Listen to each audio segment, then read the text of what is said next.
Yang Maha Kuasa di dalam nama Yesus mengawali setiap langkah-langkah kehidupan kami di pekan yang baru, hari besok dan seterusnya. Kami rindu supaya Tuhan berkenan mengajari kami tentang jalan-jalan kehidupan yang harus kami tempuh. Ajarilah kami Tuhan melalui pembacaan dan pemberitaan firman-Mu. Berikan kepada kami pengertian, berikan kepada kami kuasa, otoritas Allah bekerja bagi semua kami, baik kami yang menyampaikannya maupun kami yang mendengarkannya. Bila kami boleh mendengarkannya supaya kami dapat memahaminya dan kami dapat melakukannya. Di dalam nama Yesus yang adalah firman yang hidup itu, kami sedia untuk mendengarkan firman-Mu. Amin. Shalom. Mari kita buka kitab kita dari Injil Lukas pada pasalnya yang ketiga. Kita akan membaca ayatnya yang ke-15 sampai dengan ayatnya yang ke-20. Injil Lukas pada pasalnya yang ketiga, ayatnya yang ke-15 sampai dengan 20. Kita akan membacakannya secara bergantian. Saya baca ayat 15, sidang jemaat akan membalas 16, kita berbalasan sampai 20. Lukas pada pasalnya yang ketiga, ayat 15 sampai 20, demikian firman Tuhan. Tetapi karena orang banyak sedang menanti dan berharap, dan semuanya bertanya dalam hatinya tentang Yohanes, kalau ia adalah Mesias. Yohanes jawab dan berkata kepada saudara-saudara, aku bukan Mesias, tapi ia yang berkuasa daripadaku akan datang barunya membawa tali kasutnya.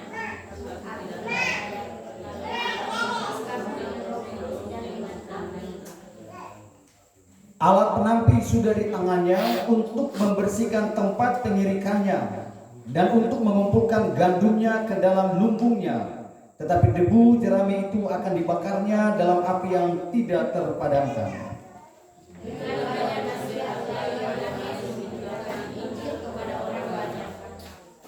Akan tetapi setelah ia menegur raja wilayah Herodes karena peristiwa Herodias, istri saudaranya, dan karena segala kejahatan lain yang dilakukannya,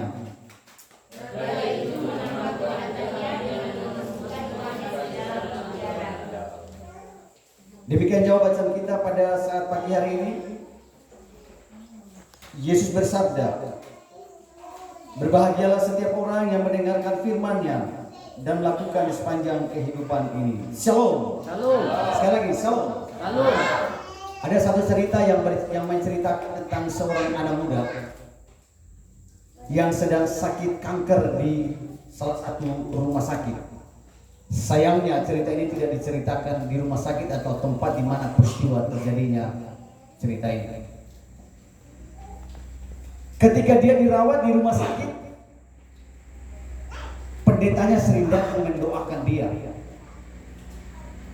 Dan pada suatu saat pendetanya datang dengan membawakan sekuntum bunga yang sudah layu. Begitu dia lihat pendetanya datang, dia senang sekali. Terima kasih Pak Pendeta sudah datang mengunjungi saya. Saya minta Pak Pendeta doakan saya.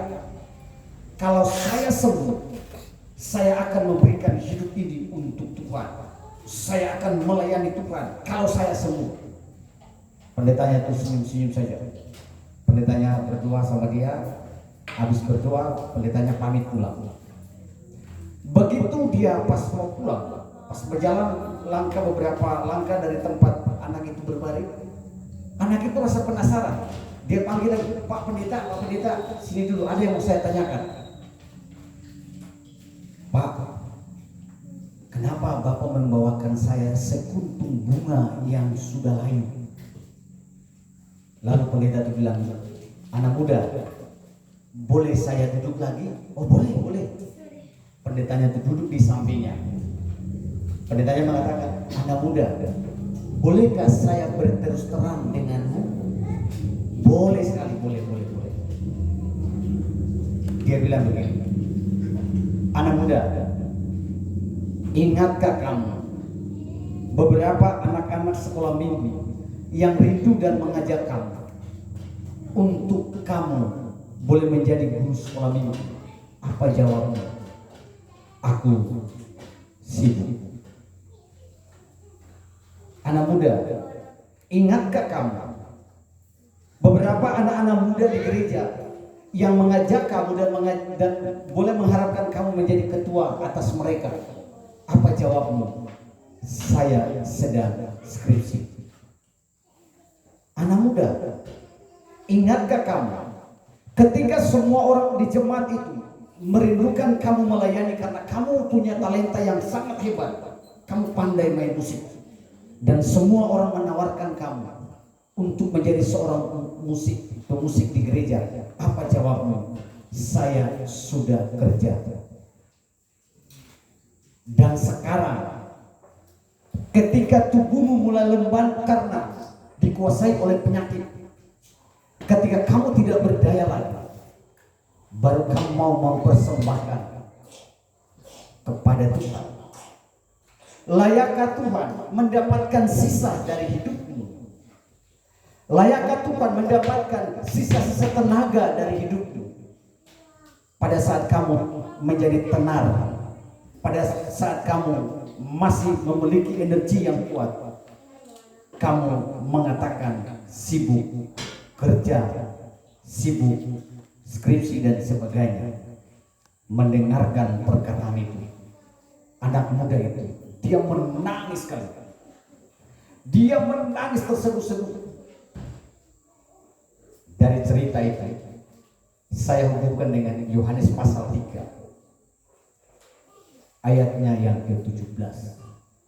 Mudah-mudahan kita bisa ingat ini firman. Alat penampi sudah di tangannya untuk membersihkan tempat pengerikan dan untuk mengumpulkan gandum ke dalam lumbungnya, tetapi debu dan jerami akan dibakarnya. Ini ayat ini bicara tentang hidup kita setiap hari. Kita jalani hidup ini kan tidak menjalani begitu saja. Ada waktu dan saat di mana kita harus mempertanggungjawabkan kehidupan kita di hadapan Tuhan. Ada waktu dan saat di mana saudara dan saya akan dibawa ke dalam kemuliaan Tuhan, dan disitulah kita diminta untuk mempertanggungjawabkan kehidupan yang kita jalani. Cerita tadi, ilustrasi tadi, mengingatkan kita, sekaligus membawa kita dalam sebuah pemahaman dan pemikiran. Layakkah Tuhan mendapatkan sisa-sisa hidup yang kita miliki? Layakkah kita memberikan yang sisa untuk Tuhan? Layakkah Tuhan mendapatkan sisa-sisa dari kita ketika kita sudah mulai lemban seiring dengan usia? Yohanes Pembaptis memberikan sebuah cermin, sebuah pembelajaran buat kita. Sejak dulu, sejak masih muda, dia sudah menyaksikan akan cinta kasih Tuhan, dan berulang kali dia terus-menerus menjalani kehidupan ini dengan memberikan hidupnya untuk Tuhan.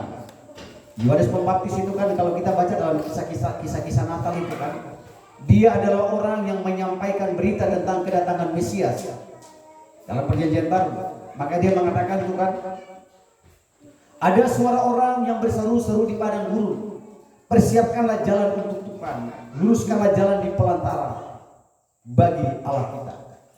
Artinya dia mau mengatakan begini, biarlah segala sesuatu yang dia kerjakan dan dia lakukan semata-mata dilakukan untuk Tuhan. Makanya kalau kita baca tadi, ada orang yang mengatakan, ada orang yang bingung melihat dia. Jangan-jangan Yohanes ini adalah Mesias. Dengan penuh kerendahan hati dia mengatakan, aku membaptiskan kamu dengan air, tapi dia yang akan datang akan membaptiskan kau dengan roh dan api. Membuka tali kasut pun aku tidak layak.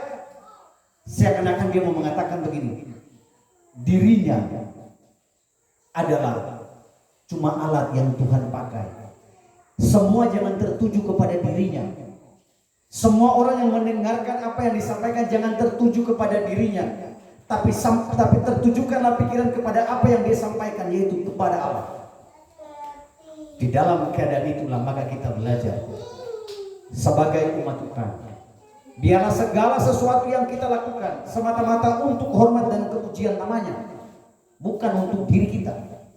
Biarlah segala sesuatu yang kita lakukan dalam bentuk apapun, dimanapun Tuhan mengutus kita, Biarlah kita kerjakan itu dengan semata-mata kita cuma alat. Saya bisa melakukan semuanya itu karena Tuhan. Segala sesuatu yang kita kerjakan, segala sesuatu yang Tuhan percayakan, biarlah kita lakukan itu supaya namanya dipermuliakan, supaya namanya ditinggikan. Biarlah kita yang direndahkan karena Tuhan. Amin. Mari kita satu hati dan berdoa sesaat.